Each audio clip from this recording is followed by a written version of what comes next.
Olá! O tema de hoje do Cidadania é o câncer. No Brasil, o Instituto Nacional do Câncer estima que em 2011 tenhamos quase 500 mil casos novos da doença.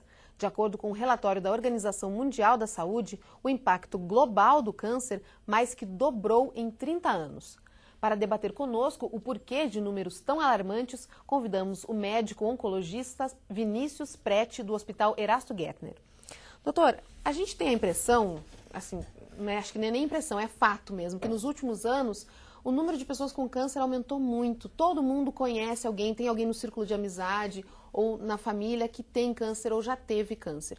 O que eu quero lhe perguntar é o seguinte: o número de cânceres está realmente aumentando ou o diagnóstico que agora é mais fácil de ser feito? Tatiana, nós temos as duas situações. Na verdade, o número de casos de câncer no Brasil vem aumentando gradativamente ano após ano. A incidência vem aumentando não só no Brasil, mas em todo o mundo.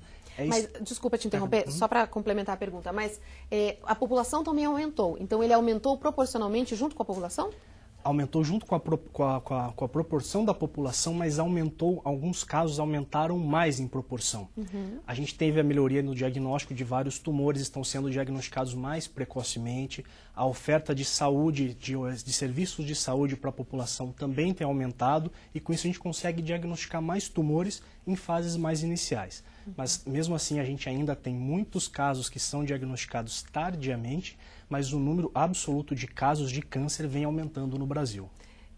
É um dado alarmante, preocupante. Bastante preocupante. A gente estima que por dia no Brasil surjam quase 1.400 casos novos de câncer.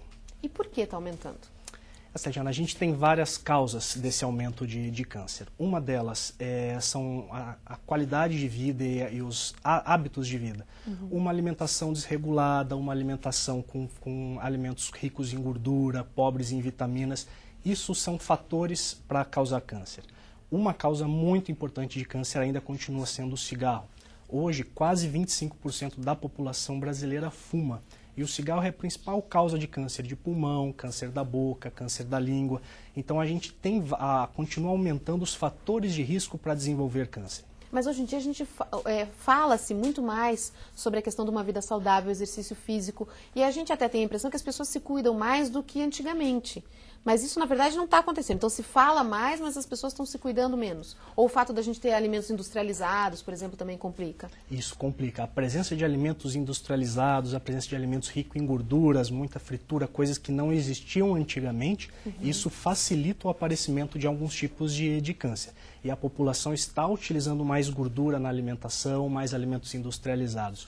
Apesar de ter essa propaganda de levar uma vida saudável e uma parte da população estar fazendo, a gente ainda tem uma outra parte que continua se alimentando de uma dieta não saudável, uma dieta com muita gordura que favorece o aparecimento de câncer.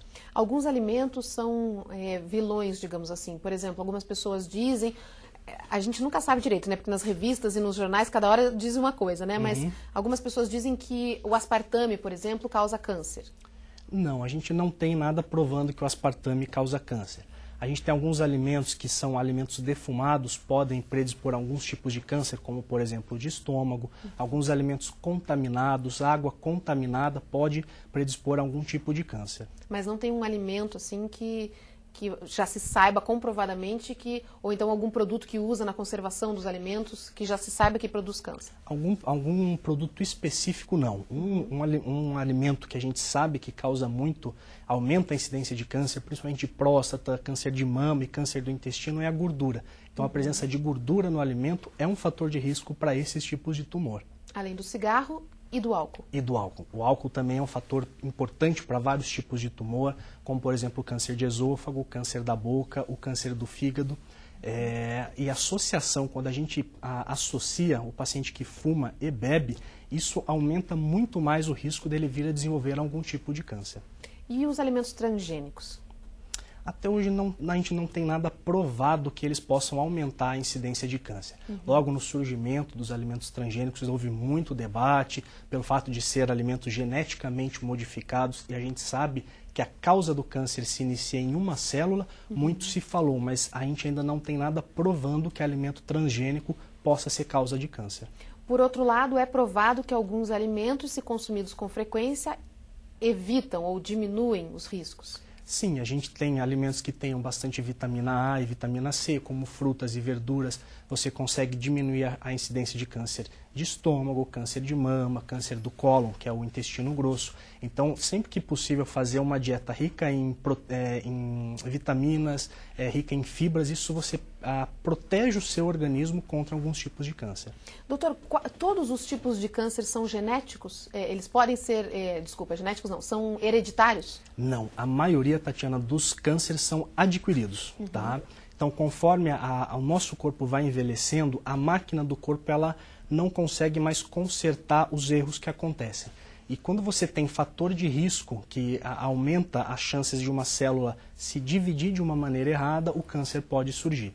Eles são causados pelo ambiente mesmo? Causados pelo ambiente. Mesmo que a pessoa não fume, não beba? Pode ter casos de câncer, mesmo que a pessoa não fuma, não beba, leve uma vida saudável, ela pode ter. Nós temos alguns tipos de câncer genéticos, como por exemplo câncer de mama em mulheres jovens, alguns tipos de câncer do intestino grosso, mas a maioria dos tumores, eles são adquiridos de acordo com os hábitos de vida de cada pessoa. E qual é o tipo de câncer mais comum no Brasil? O tipo mais comum no Brasil é o câncer de pele, tanto no homem quanto na mulher. O câncer de pele é mais comum a gente ver em pessoas de pele clara e que se expõem ao sol. Então, uma maneira bastante eficaz de se proteger contra o câncer de pele é evitar a exposição entre 10 horas da manhã e as 4 horas da tarde e sempre utilizar o filtro solar. E mesmo em dias nublados ou dias com chuva, a gente tem efeito da radiação UVA e UVB que causa câncer de pele. Em Curitiba, por ser uma cidade que chove muito, está sempre nublada, as pessoas relaxam um pouco mais? Pode relaxar, porque você tem uma tendência de achar que o dia nublado não vai causar queimadura na pele, mas o efeito permanece mesmo em dias nublados ou dias de chuva. E a pessoa que não tem jeito, precisa trabalhar nesses horários, existem protetores que tem um fator de proteção bem mais alto, né, que deveria ser usado aí. Exato, o fator recomendado é sempre o fator 30 ou maior do que o 30, e sempre que possível, pessoas que trabalham no sol devem tentar utilizar roupas compridas que tampam uma parte do corpo, usar chapéu para tentar se proteger contra o sol. Além do câncer de pele, nas mulheres, qual é o mais comum? O câncer mais comum das mulheres é o câncer de mama, seguido pelo câncer do colo uterino.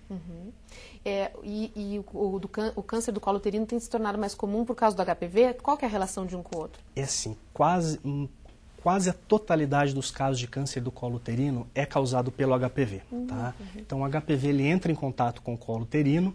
A gente tem vários tipos de HPV e alguns predispõem a fazer o câncer. Vamos só explicar melhor o que é o HPV. O HPV ele é um vírus, chama papilomavírus humano. Aqui nós temos vários tipos. Ele pode, dependendo do tipo, causar verruga na ponta dos dedos, causar alguns papilomas de laringe e ele pode causar também o câncer do colo uterino.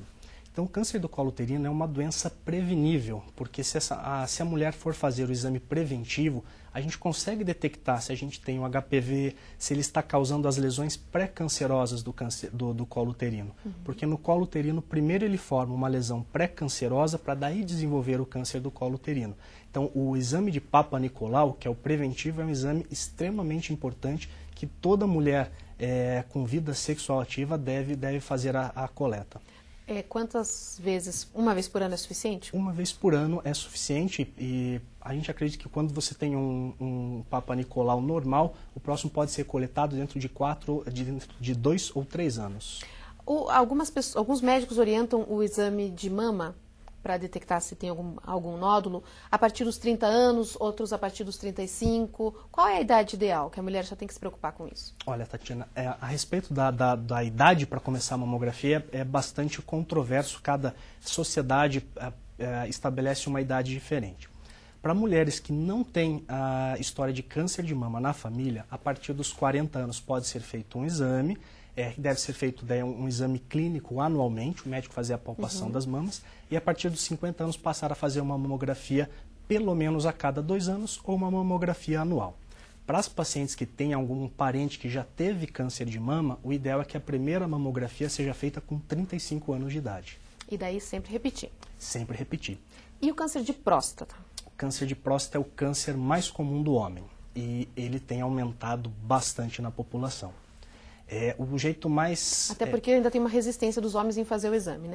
Tem bastante homens que ainda relutam em fazer. O diagnóstico ele é estabelecido através do PSA, que é um exame que a gente faz com a coleta de sangue, um exame relativamente simples de ser feito. É uma coleta única, você determina qual é o valor do PSA.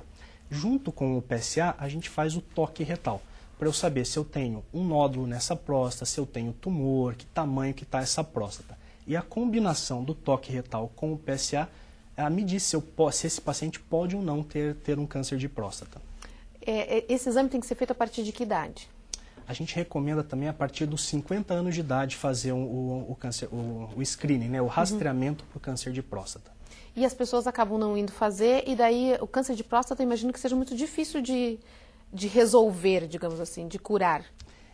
A gente consegue curar o câncer de próstata quando ele está no início. E geralmente no início, assim como vários outros tipos de câncer, não causa sintoma. O câncer de próstata, quando ele causa sintoma, é quando ou essa próstata cresceu demais e a gente muitas vezes não consegue mais curar, ou quando ela fez metástase, que é quando ela atinge a corrente sanguínea e vai implantar uma célula do tumor em alguma outra parte do corpo, principalmente nos ossos. Aí a gente não consegue fazer mais um tratamento que elimine a doença. A gente consegue fazer um tratamento para controlar a doença. Doutora, a gente vai fazer um intervalo bem rapidinho e daqui a pouco a gente vai conversar um pouquinho mais sobre câncer. Não sai daí, o intervalo é bem rapidinho.